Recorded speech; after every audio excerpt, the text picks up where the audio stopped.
Our metro area is the 7th most dangerous area for pedestrians. We're the 12th most economically segregated. We're one of the most obese by most rankings, and we pay more in Memphis in property taxes than anybody in the state of Tennessee. Livable Memphis, the Urban Land Institute, other partners like the Shelby County Health Department, we're working hard and as hard as we can to do something about an awful lot of this, but one of the next steps is creating a Memphis and Shelby County complete streets policy. Roads that are safe and attractive and comfortable for all users are critically important to both the health and economy of our community. We want to transform our infrastructure, create greater connectivity between neighborhoods, meet the mobility needs of everyone, and create economic development opportunities, all while improving safety and reducing traffic congestion. Complete streets make travel choices more convenient. They make travel choices more attractive. They make travel choices more safe. They improve sidewalk conditions. They improve access to transit. They create landscaping solutions, access to jobs, access to retailing. They add bike lanes. They link to neighborhoods. They link neighborhoods to each other. They allow access to public amenities and park space. Over the last 18 months, a City of Memphis bicycle and pedestrian coordinator has been hired. New bike and pedestrian ordinances have been written. A fines and fees project has started, and over 50 miles of city bike lanes have been launched. Now, these are all reactions to problems.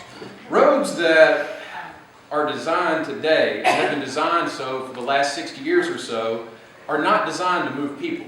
They're designed to move one thing and one thing only, and that's cars, as fast as we can possibly get them from here to there. Today, traffic lanes are too wide to walk across. Lights are timed too short for people to get across the street. And older parts of Memphis blocks are designed so that they're on grid systems, you can walk to school, but the sidewalks are in terrible, terrible condition. In newer parts of our community, the sidewalk may be in great shape, but the subdivisions the roads in the subdivisions, they don't go anywhere. You can't get anywhere without getting in your car.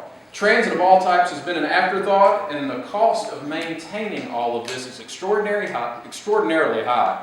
While the benefits, the development opportunities are very, very low, and that's where the tax revenue is generated to pay for all the stuff that we have. Whether it's due to aesthetics, reduction of transportation costs, or just being able to stroll with your grandmother or grandchildren, people are looking for this type of development.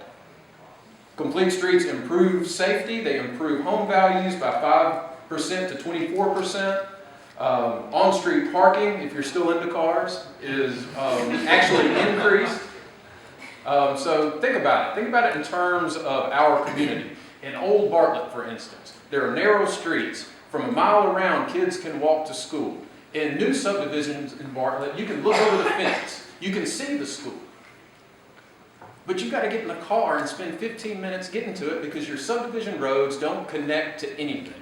In Carterville, it's a town that was built around a town center, a town square. And today, if you try to go shopping in Carterville, you can't do it without a car. You can't get anywhere without a car.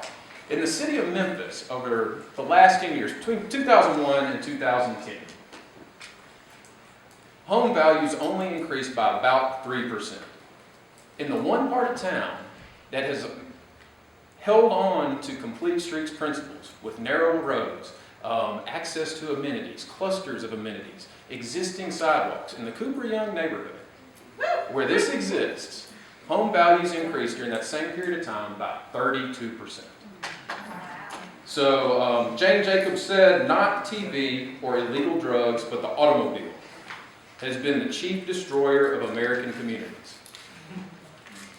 We want to do something about that. So in the next several months, expect us to start advocating for adoption of a complete streets policy that starts to transform our infrastructure, starts to embrace all those principles we talked about, and makes our community accessible for all users, not just cars.